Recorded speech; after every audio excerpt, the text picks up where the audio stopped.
Thank you. Um, the organizers have given me two tasks really simultaneously. One is to chair this session and also spell out some of the experiences which I've had when we designed and started a course on American Studies, a diploma course on American Studies in Pune at the Ferguson College. So what I'm planning to do just now in about 5 or 10 minutes, and then open ourselves for questions, discussions, whatever, is to share some of those experiences.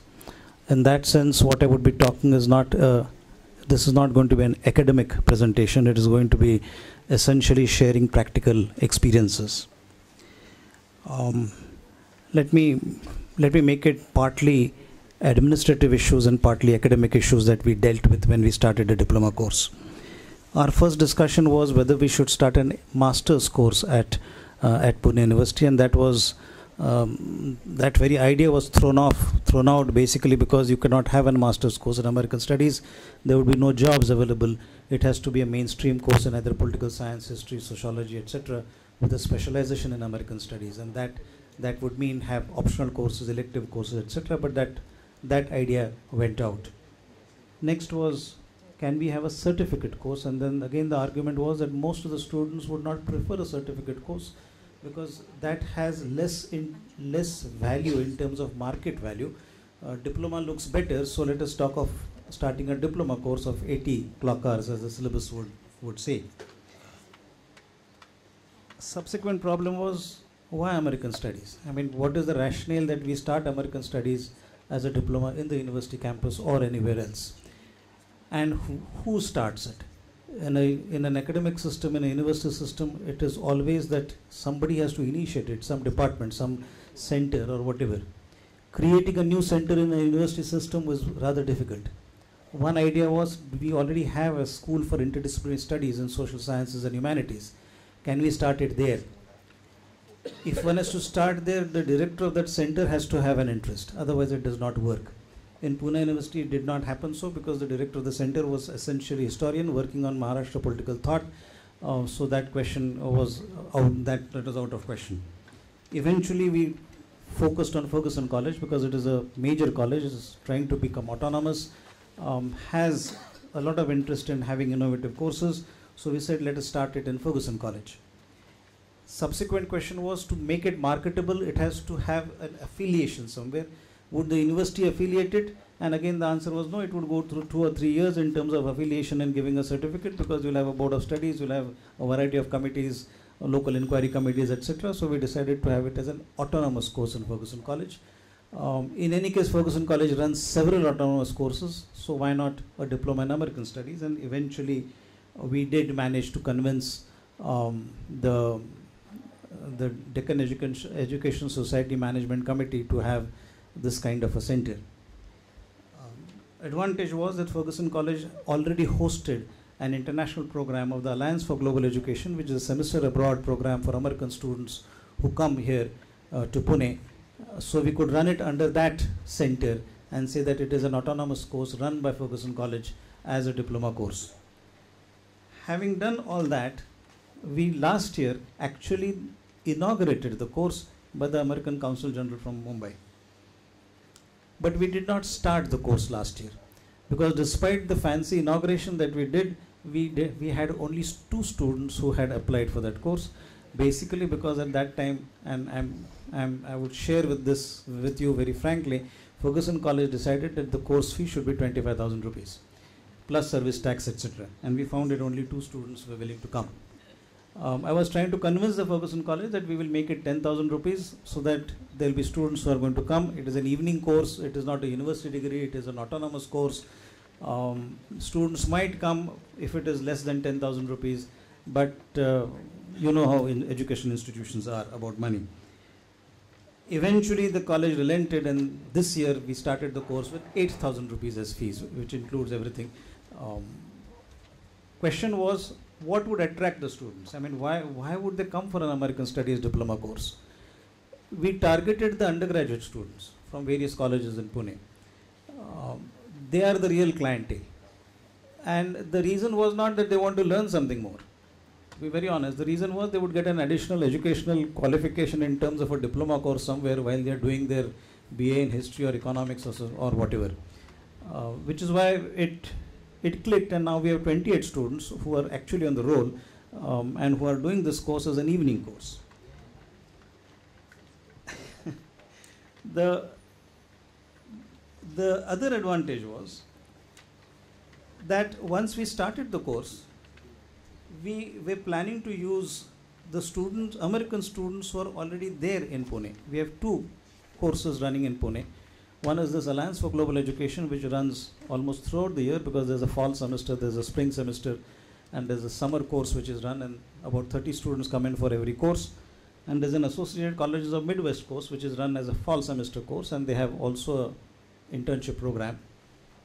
So one of the ideas was to get all these students to participate as resource persons in the American Studies course for the Indian students. My logic was simple. Who better than students interacting with students as resource persons? I mean, as peer groups, that would be the best interaction and they would learn better. So very regularly, I ensured that at least once a week, about 4 or 5 American students would go and interact with the Indian students, and that helped. I mean, that clicked. After all, remember, you have not only to start a course, you have to market it, you have to sell it, you have to make it attractive enough for the next batch to come in. So if you have 28 now, we need more next time. Our maximum capacity originally was 30, but to make it cost effective, we said we could have 40, but that is the outside number. Academic problems, pedagogy that we were talking of. Our main problem was when students come in from various disciplines here, they know precious little about anything to do with the United States. So we had to target our lectures at 2 levels. One is sheer informative and analytical level lectures to feed them information, and it is nothing else but a lecture method. I mean, there is nothing else to that. Using PowerPoint, maybe using some other tools, but basically giving basic lectures in history, society, culture, polity, economy, arts, humanities, everything about United States by a variety of faculty who's worked in that area. The second level is what I was talking in the morning, that can we get the students to interact once this is given. And that interaction is something which we do in terms of Boston Legal, for example, or other TV serials or something of that kind. That can you discuss some issues which you can see on the TV? Can you discuss some issues which you read in the newspapers? Almost anything and everything. Probably the next issue that would be on discussion is the case of the Indian diplomat in the diplomat's problem there. But that is where the discussion comes in. But that does not come initially. Initially, you have to give basic information to the students because almost all are undergraduate, except one student who is a 65-year-old person, retired and come to the course. We have one advantage, and I must thank the American Center for that. They have been extremely kind, and they really go out of the way to help the Ferguson College course. All the students have enrolled in the library, for the American Center Library. Last week, we took them to Mumbai for a one-day field visit to the American Center. They were given lectures, they were shown how to use the library, what facilities are there. We might do that again because the students are very keen to go again to experience that again. Anytime a scholar is around in Mumbai, we are able to get that person to Pune. So we are having scholars coming in Pune, and whoever is either coming to the Pune University, and subject is not a problem because this is an open-ended course where everything is part of the deal. Whoever is there in Pune, we might get that person to come and interact with the students, and it is an evening course, so it is possible for the person to come and interact. An issue was raised about Tier 2 and Tier 3 cities in the morning. Mandeep, I think you raised that. And regional language, and issues about regional language. My personal opinion would be that I would see no problem in teaching American studies in Marathi to my students. In fact, in all the social science departments in Pune University, we do bilingual teaching. And so if, at a postgraduate level, so if a student is interested in studying American studies in Marathi language, I see no reason that that student should not be permitted to do that. We can do it in Hindi or whatever. I remember in a teacher training workshop in Madhya Pradesh some time ago, when I started giving a talk, I was told by the organizer, Shrikant ji, हमारे यहाँ दीवारें भी अंग्रेजी नहीं सुनती, आप हिंदी में बोलो. So if that is for teachers, then I see no reason for students. One last point, and then I'll stop there because we can have more time for questions. What I'm now planning to do in Pune, this is only a plan, this is which is not materialized, but I'm talking about it. Symbiosis has started a liberal arts program, and Flame, which is another private university, they have started something. So I'm trying to get those two on board to start something in American studies. My initial talk with Symbiosis looks that it might work out, because under the liberal arts program they are a little more open-ended. So I'm trying to get them to probably get into this mode of starting American studies there. I'm not very sure how fast it will materialize, but it might or it might not. I think I'll stop there.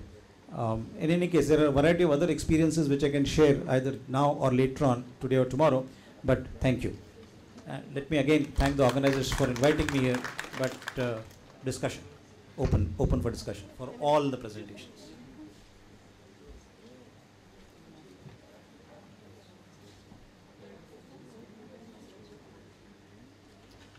Questions? Yeah.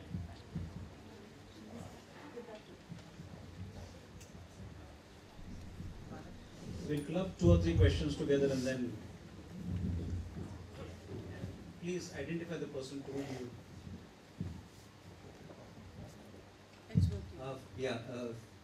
First to Professor Paranjape and then also to Professor Vijayalakshmi. That is, the first one is there a substantial body of translated work in, say, languages like Marathi on, say, American culture, literature, because that's one of the things I think we should aim at, which is promote translations so that more of these things are available in local languages. In Karnataka, where I come from, Kannada has a significant amount of direct translations of at least the major American novels into Kannada. I'm sure it's there in the other languages.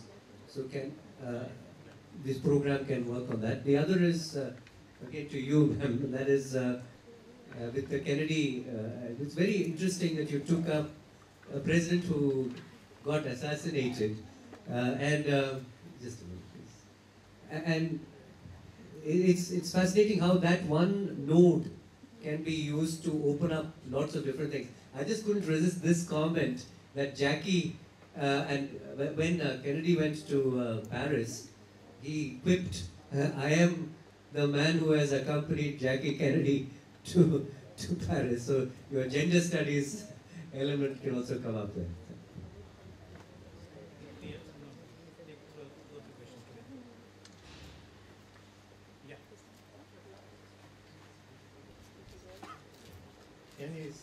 In these short courses, what's the first thing that students proactively are interested in general?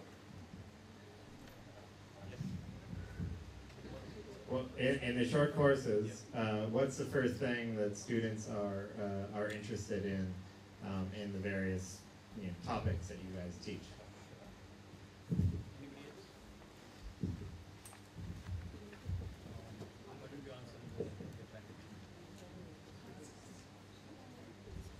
Mine was more of a comment than a question.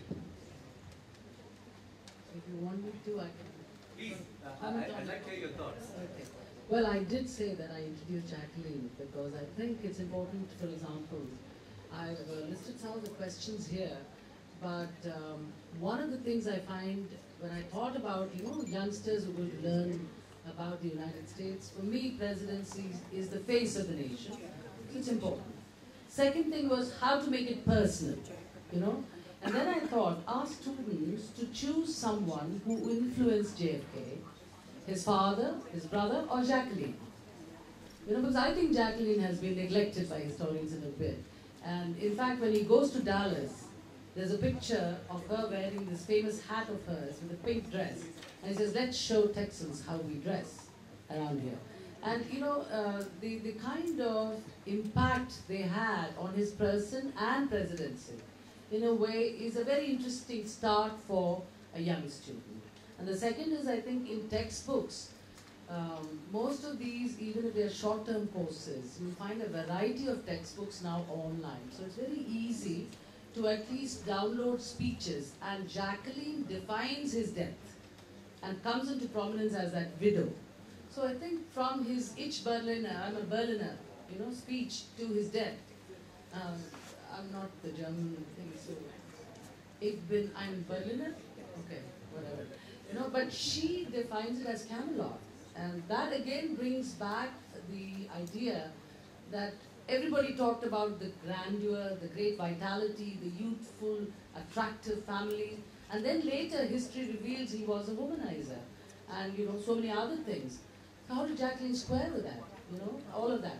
So I think in a way it introduces gender studies as well. You know, apart from just history and social era of the 1960s. So you're spot on. So far as regional languages are concerned, there is very little literature in Marathi. Very little of translation is being done.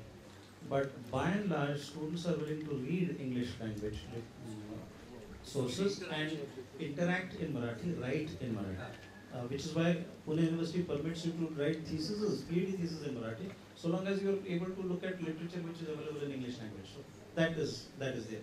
In terms of short-term courses in the student's interest, it really depends upon what subject the student is graduating in. A student in political science would prefer by and large issues in political science. A student in sociology would prefer that. And the subjects, the three subjects you teach. Yeah.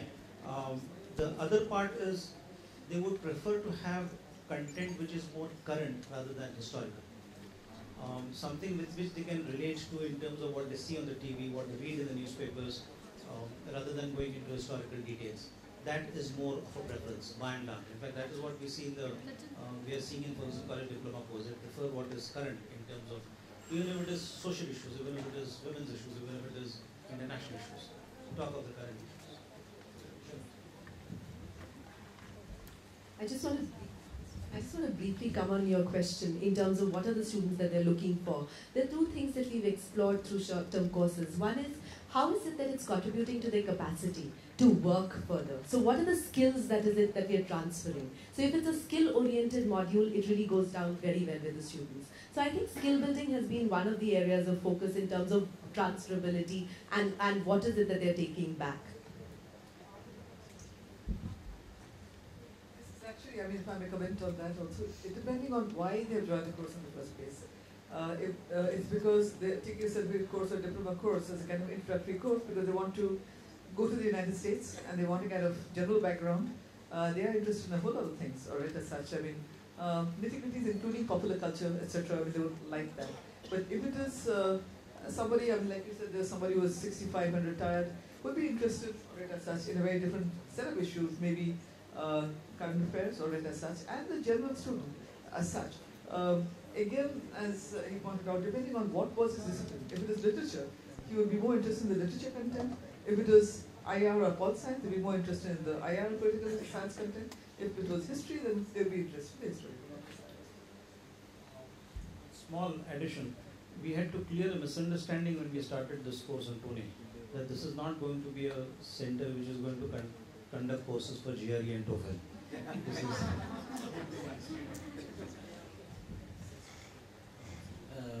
my question is to Professor Vijayalakshmi.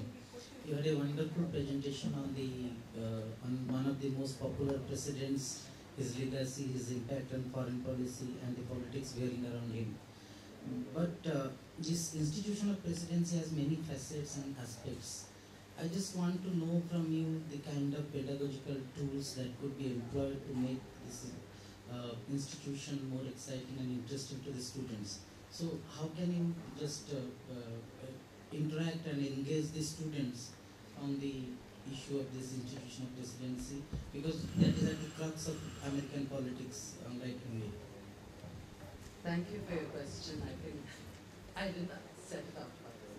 But this is what I have always thought would be interesting, because I do postgraduate course, so I am aware of my own pedagogy might not be. But when you think about it in general terms, first and foremost is to talk about why presidency became the defining face of America. You know, why not the Congress, which is the legislature? You know, it's a singular leadership of politics. And therefore, all the doctrinaire understanding you get of America's foreign policy is through its presidents. Carter Doctrine, Monroe Doctrine, starting to Monroe Doctrine. So one way is to start by explaining the rise and the enduring importance of presidency as an institution in American politics and in democracy, you know, because the entire nation actually elects him. And that is something Indian students, I think my students have constantly asked, that should India think about something like a presidential form of government? And not because one person gets all the power. Typically, a democratic argument has always been that should we not have a say in the person who ultimately decides our fate?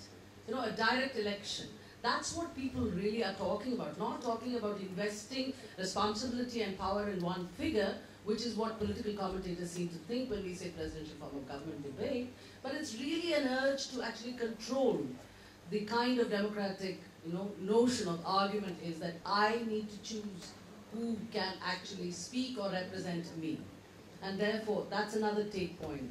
The third is very textbookish, and as and Professor Paranjpe actually informed us, I think I should have started because this thing was done in a bit of a... But one of the real important things is to talk about constitutional authority and how democracies negotiate sharing of powers. And the American experiment and the American experience actually has a lot to offer in terms of sharing of powers, separation of powers. You know, that is another very interesting, I think it sort of explains a lot of your contestation with, you know, whether you want to legitimize what the state does on your behalf, do you write about a foreign policy or any policy, public policy, and not sound apologetic for the government, you know, all those thoughts that go into a researcher's head. For a student, it has to be whether you actually want to know this man or woman as somebody you want. You know, that's the thing. And he's not so powerful that he can actually run down your legislators, because ultimately your legislators are the true beacons of representation. So that separation of powers. And third is the awesome way that the American presidents have enlarged their powers through the historical things. And you know, the impact they've had, both in domestic as well as international arena. That can explain some of the disadvantages of having one man or one woman, you know, hopefully one woman. You know, so that, I hope it answers it. Thank you. I think we'll close the session. Let me thank the organizers for one, inviting me here to share some of my ideas, some of my thoughts. Let me also thank all the panel members here. And I think we've already had tea. So we start the next session immediately. Thank you. Thank you all of you.